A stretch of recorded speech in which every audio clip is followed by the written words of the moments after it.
Welcome to Music History Monday for April 8th, 2024. I'm Bob Greenberg, and the title for today's podcast is The Guy Who Wrote the Waltz. If you haven't already, please consider joining me on my subscription site at patreon.com/RobertGreenbergMusic, where I blog, vlog, podcast, pontificate, review, and bloviate 4 to 6 times a week. We mark the death on April 8th, 1858, 166 years ago today, of the Austrian composer, editor, and music publisher Anton Diabelli in Vienna at the age of 76. Born on September 5th, 1781, his enduring fame is based on a waltz of his composition that became the basis for Beethoven's epic Diabelli Variations for piano. Quick work. We are, fairly or unfairly, going to make rather quick work of Herr Diabelli. That's because, with all due respect, what I really want to talk about is Beethoven's Diabelli Variations. There's a powerful ulterior motive at work here as well. In a field of great recordings, my numero uno favorite Diabelli Variations is the recording made by the Milan-born Italian pianist Maurizio Pollini in 1998 and released by Deutsche Grammophon in 2000. Pollini passed away at the age of 82 on March 23, 2024, 16 days ago. As such, we will honor Maestro Pollini in tomorrow's Dr. Bob Prescribes, even as we celebrate his unequaled performance of Beethoven's Variations. Anton Diabelli, 1781 to 1858. Despite his Italian surname, Anton Diabelli was Austrian born and bred. He was born in Mattsee, a market town just outside of Salzburg. He was a musical child and typical of almost every musically talented boy of his time and place. And by place, we're referring to Catholic Europe. He was musically schooled as a chorister in a boys' choir, in Diabelli's case, at the Salzburg Cathedral, where he almost certainly studied composition with Joseph Haydn's younger brother, Michael Haydn, 1737 to 1806. By the time he was 19 years old, in 1800, Diabelli had composed a number of large-scale works, including 6 masses. It was in that year that Diabelli, who had been trained for the priesthood, was packed off to the monastery at Reitenhaslach in the southeastern German state of Bavaria. Being shut in at the monastery would have precluded Anton Diabelli from doing any of those things that were to make him famous. But in 1803, current events allowed both Diabelli and posterity to catch a major break. Here's what happened. Between 1802 and 1814, a process known as German mediatization took place. What this meant was that German-speaking territories occupied by Napoleonic France were secularized. Properties owned by the Catholic Church, including monasteries, were shut down, and the property was transferred to civil possession.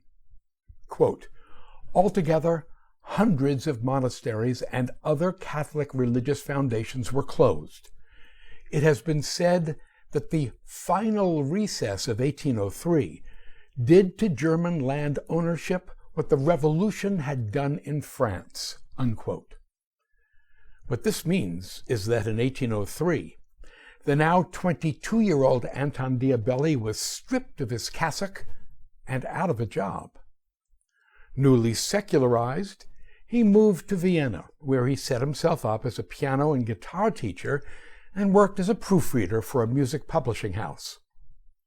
Along the way, the clever young man learned the music publishing business, even as he continued to compose on the side. In 1817, the now 36-year-old Diabelli took the plunge. He opened his own music publishing house. Partnered with someone named Pietro Cappi, the firm of Cappi and Diabelli built its reputation and its financial success on arranging opera tunes and dance music for piano, fairly easy arrangements that could be played at home by amateurs. But this doesn't mean that Cappi and Diabelli ignored serious music, and this is where Anton Diabelli earned his second place in posterity. We'll discuss how he earned his first place in a bit. Around 1819, Diabelli became aware of the music of a shy and obscure local composer named Franz Peter Schubert. In 1821, Diabelli's firm was the first to publish Schubert's music, a song entitled Erlkönig, Elf King, that had been composed in 1816. Cappi and Diabelli continued to publish Schubert's music until 1823, when Pietro Cappi and Anton Diabelli parted ways. In 1824, Diabelli launched his own publishing house, calling it Diabelli and Company. Franz Schubert died on November 19, 1828, at the obscenely young age of 31. At the time of his death, the vast majority of Schubert's music, and here we're talking about hundreds and hundreds of works, were as of yet unpublished. Diabelli purchased a considerable portion of those unpublished works from Schubert's brother, Ferdinand. So rich was Diabelli's take from Schubert's estate that his firm continued to publish new Schubert works for over 30 years after Schubert's death. If Anton Diabelli earned his second place in posterity for his service to the music of Franz Schubert, he earned his first for a little project he dreamed up in 1819. The project. Anton Diabelli had a genuine talent for marketing, a talent illustrated by a charity project he dreamt up and initiated in early 1819. He sent a waltz of his own composition to 50 composers living in Austria and invited each one of them to compose a single variation on the waltz, on the theme. Diabelli's plan was to publish the set as an anthology entitled Patriotic Artists Club and distribute the profits to widows and children left orphaned by the Napoleonic Wars. The list of composers who contributed variations reads like both a who's who and a who is no longer who of contemporary Austrian music. Among the known composers who contributed variations were Franz Schubert, Johann Nepomuk Hummel, Ignaz Moscheles, and Carl Czerny. Czerny also arranged for one of his piano students to provide a variation, an 11-year-old wunderkind from Hungary named Franz Liszt. The roster of forgotten composers is long and is headed by the name Franz Xaver Wolfgang Mozart. Yes, that was Wolfgang Mozart's youngest surviving son, and further includes such non-household compositional names as Ignaz Asmer, Karl Maria von Bocklet, Leopold Eustatius Čapek, Johann Baptist Gainsbacher, Johann Peter Pixis, and a host of other long-forgotten composers. The theme. The cantankerous Louis van Beethoven, 1770 to 1827, was among the composers to receive Diabelli's theme and the invitation to participate in the project. Beethoven's initial reaction to both Diabelli's theme and the project was, negative. Writing with excruciating British restraint, the famed musicologist Sir Donald Francis Tovey, 1875 to 1940, observed that, quote, Beethoven was about to begin the Ninth Symphony, and his first impulse was doubtless to advise Diabelli, with Beethovenish precision, to go elsewhere, unquote. Beethoven dismissed Diabelli's theme as a Schusterfleck, a cobbler's patch, and the variation project itself as being entirely beneath his dignity as a composer. But then Beethoven started thinking about the theme's harmonic framework, a harmonic framework that caught his attention and that ultimately convinced him to write a full set of variations of his own. Consequently, it was not Diabelli's thematic melody, but rather its underlying harmonic structure that became the theme of Beethoven's variations. The result is a set of 33 variations of unprecedented harmonic nuance and complexity. In his book, Structural Functions of Harmony, the 20th century composer Arnold Schoenberg, 1874 to 1951, himself no slouch when it came to harmonic complexity, asserts that the Diabelli Variations, quote, in respect to its harmony, deserves to be called the most adventurous work by Beethoven, unquote. To my ear, Diabelli's theme sounds less like a complete thematic entity than it does an accompaniment to an implied thematic entity. And I do believe this is how Beethoven perceived Diabelli's theme as well, as a plastic object of utter neutrality that could be manipulated in any way he chose. Having a good time.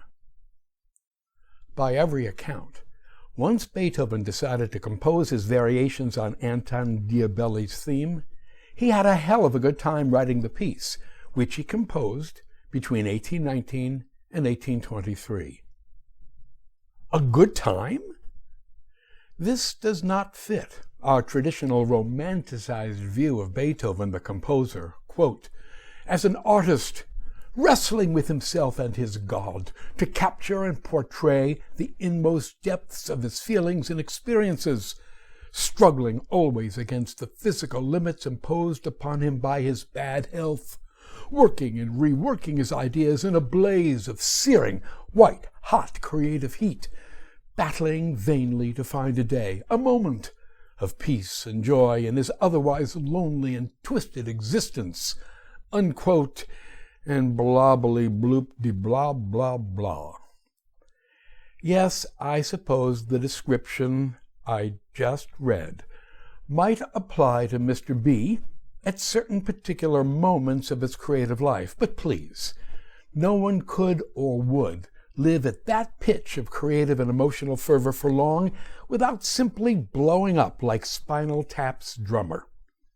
It's true, Beethoven had a good time composing his Diabelli Variations, and all the evidence we need to support that statement can be found in the music itself. For example, Variation 22 is Beethoven's famous parody variation of the manservant Leporello's aria, Night and Day I Slave Away, from Mozart's opera Don Giovanni, a variation Beethoven based on a tiny fragment of Diabelli's melody. In the opera Don Giovanni, Leporello sings, Night and day I slave away for one who does not appreciate it. I put up with wind and rain, eat and sleep badly. I want to be a gentleman and to give up my servitude. This aria is the stuff of every disgruntled contract worker since the beginning of time, including Beethoven himself. According to Beethoven's friend and student, Carl Czerny, Beethoven created this variation in reply to Anton Diabelli's insistence that Beethoven finish composing his set of variations. Musical humor? From the legendary curmudgeon Van Beethoven? Yes, humor.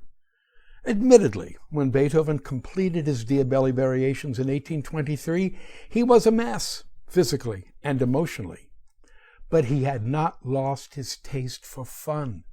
He loved hanging out with his buds and drinking, smoking his pipe, and telling or hearing a good story.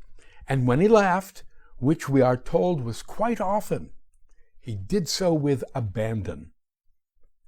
Truly, by every account, Beethoven thoroughly enjoyed composing the variations. According to Carl Czerny, quote, Beethoven wrote these variations in a merry mood, unquote. According to Beethoven's assistant Anton Schindler, who we can't always believe, but in this case we can, the composition of the work, quote, amused Beethoven to a rare degree. It was written in a rosy mood, and it is bubbling with humor, unquote. According to Wilhelm von Lentz, 1809 to 1883, one of Beethoven's earliest biographers and a most perceptive Beethovenian, the master shines through in the Diabelli Variations as, quote, the most thoroughly initiated high priest of humor, unquote. I'd wager that very few of us ever considered Beethoven a high priest of humor. Von Lentz goes on to call Beethoven's Diabelli Variations, quote, a satire on their theme, unquote. Bingo. A satire on their theme. The entire set of variations is infused with a sense of parody, sometimes overt, as in the previously mentioned Variation 22, or, for example, in the clunky and purposely overblown mock heroic march that is Variation 1, which was, incidentally, the last variation Beethoven wrote. Though most of the time Beethoven's parody of Diabelli's theme is rather more subtle. But the parodistic, satirical element that dominates the set must be recognized, and any pianist who plays the piece as if it were a big hunk and heroic work will fail Beethoven miserably. The brilliant and most intelligent German pianist Alfred Brendel, born 1931, yes, he is still with us, writes of the Diabelli Variations, quote, the theme does not reign over its unruly offspring. Instead of being confirmed, adorned, and glorified, Diabelli's theme is parodied, ridiculed, disclaimed, transfigured, mourned, stamped out, and finally uplifted, unquote. That's it for now. We will pick up from here in tomorrow's Dr. Bob Prescribes post. We still need to discuss just why Beethoven chose to compose 33 variations. We still need to discuss the set's intimate relationship to Bach's Goldberg Variations, and what magic makes the recently departed pianist Maurizio Pollini's performance so very special. A scheduling note before I leave you. I will be in Vienna leading a tour starting on April 13th, which, sadly, will preclude me from posting Music History Monday podcasts on April 15th and April 22nd. I will, however, be posting daily reports from Vienna on my Patreon site. I would be remiss then if I didn't invite everyone who is not already a subscribing member to join me at Patreon and partake in the fun. Thank you. To sample and download one or all of my many courses on subjects musical produced by the Great Courses / The Teaching Company, please visit my website at robertgreenbergmusic.com.